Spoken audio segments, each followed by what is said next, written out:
Dios bendiga a todos los amigos y hermanos, ¿verdad?, que nos están mirando en esta hermosa tarde, ¿verdad? Les saludamos de aquí de Calán, Villanueva, ¿verdad?, Honduras, para el mundo, ¿verdad? Estamos transmitiendo, ¿verdad?, en vivo a través de Facebook, ¿verdad?, por medio también de YouTube, ¿verdad? Invitamos a los amigos, los hermanos que puedan suscribirse, ¿verdad?, al canal Manantial de Vida, ¿verdad? Usted puede buscarnos, ¿verdad?, ahí en el YouTube como Manantial de Vida, ¿verdad?, basado en Salmos capítulo 36 y el verso 9. También saludos para los hermanos que nos están viendo, ¿verdad?, por medio del Facebook. También estamos transmitiendo, ¿verdad?, por medio del Facebook. Dios bendiga a los amigos, los hermanos que invitamos también a que compartan la transmisión, ¿verdad? Esa es la idea, esa es la visión, ¿verdad?, llevar la palabra del Señor, ¿verdad? Porque es en estos tiempos que estamos viviendo, tan difíciles, tiempos malos, tiempos de crisis, ¿verdad? Necesitamos, ¿verdad?, que la palabra del Señor nos ilumine, ¿verdad?, nuestra mente y nuestro corazón. Quiero que meditemos, ¿verdad?, por unos minutos en este momento, ¿verdad?, acerca del tema, lo que es la gracia del Señor. Para ello quiero leer una lectura en el libro de Corintios. Dice en el libro de Corintios, segunda carta a los Corintios, capítulo 6, y el versículo 1, y lo vamos a leer, ¿verdad?, en el nombre del Señor Jesucristo. Así pues, nosotros como colaboradores suyos, os exhortamos también a que no recibáis, dice, en vano la gracia de Dios, porque dice, en tiempo aceptable te he oído, y en el día de salvación te he socorrido. El escritor de esta carta, ¿verdad?, el apóstol Pablo, conocemos la historia de este hombre antes que el Señor lo llamara. Bendito el nombre del Señor. La Biblia dice que este era un hombre, ¿verdad? Era un homicida.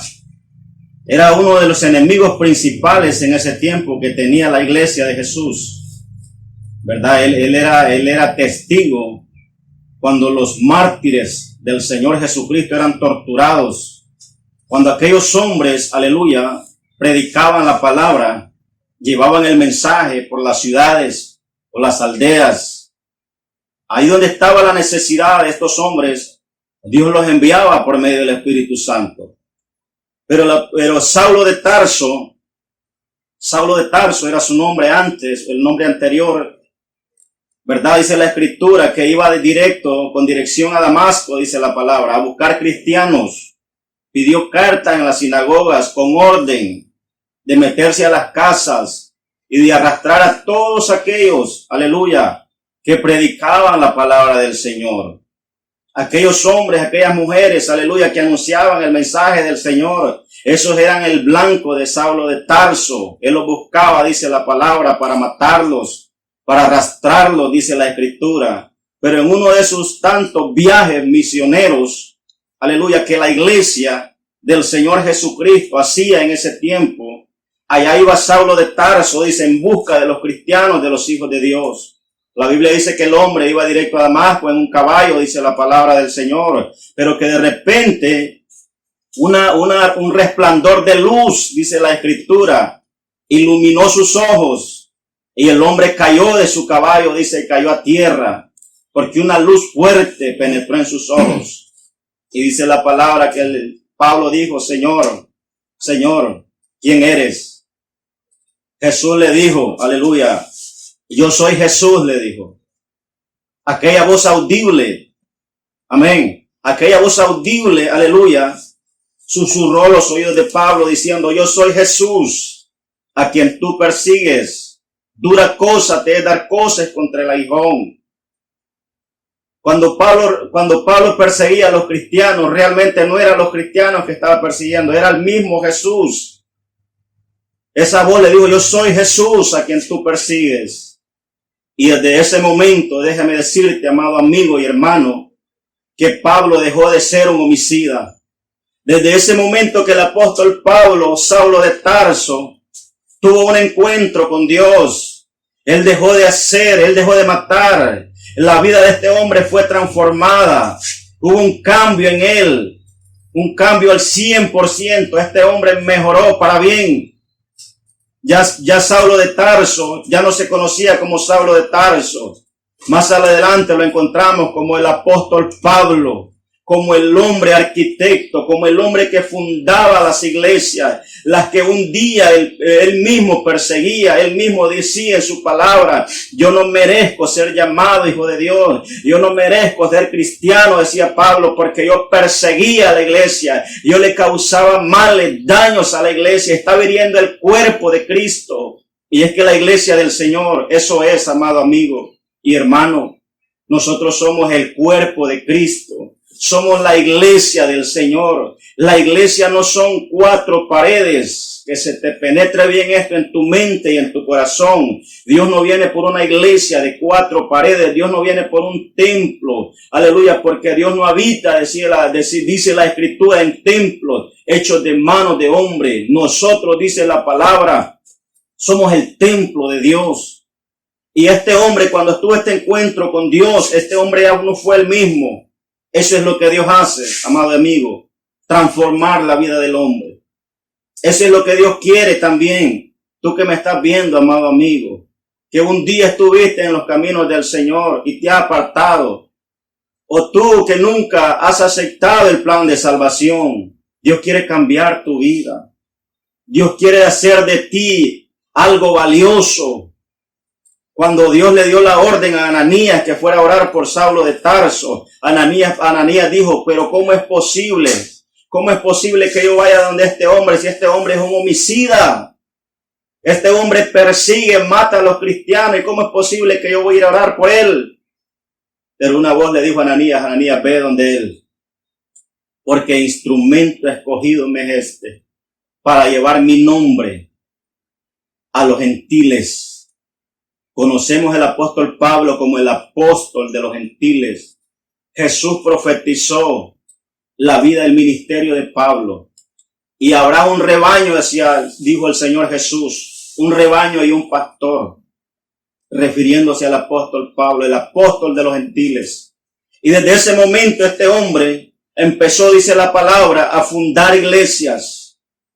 Empezó a ir en lugares donde nunca había llegado el mensaje de salvación.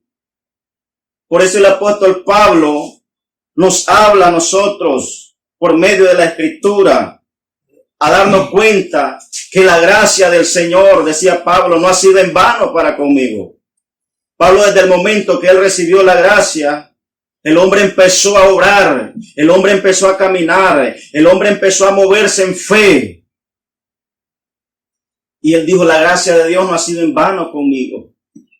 ¿Cuánta gente en este tiempo, amado amigo y hermano que me estás viendo en este momento, no le da el valor necesario al tiempo de la gracia?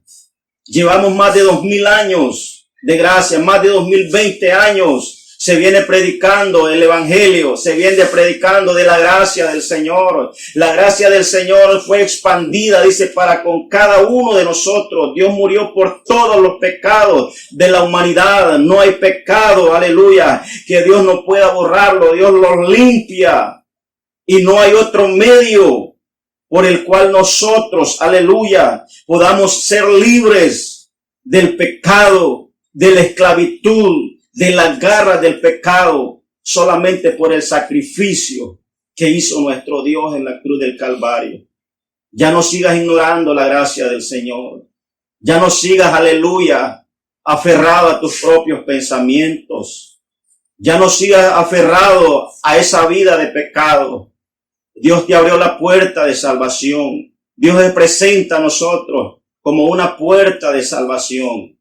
En el libro de Primera de Corintios, en Primera de Corintios capítulo 15 y el verso 10. Primera de Corintios capítulo 15 y el verso 10. El mismo el apóstol Pablo, el mismo hombre, escribe estas palabras: pero por la gracia de Dios soy lo que soy. Y su gracia, decía Pablo, no ha sido en vano para conmigo. Antes he trabajado más que todos ellos, pero no yo, sino la gracia de Dios en mi vida. Eso es lo que hace la gracia de Dios. Pablo le dio la importancia, Pablo le dio el valor que merecía la gracia de Dios. Así que yo te invito en esta tarde, amado amigo y hermano, ya no sigas teniendo en poco el sacrificio que nuestro Dios hizo en la cruz del Calvario por tus pecados y los míos.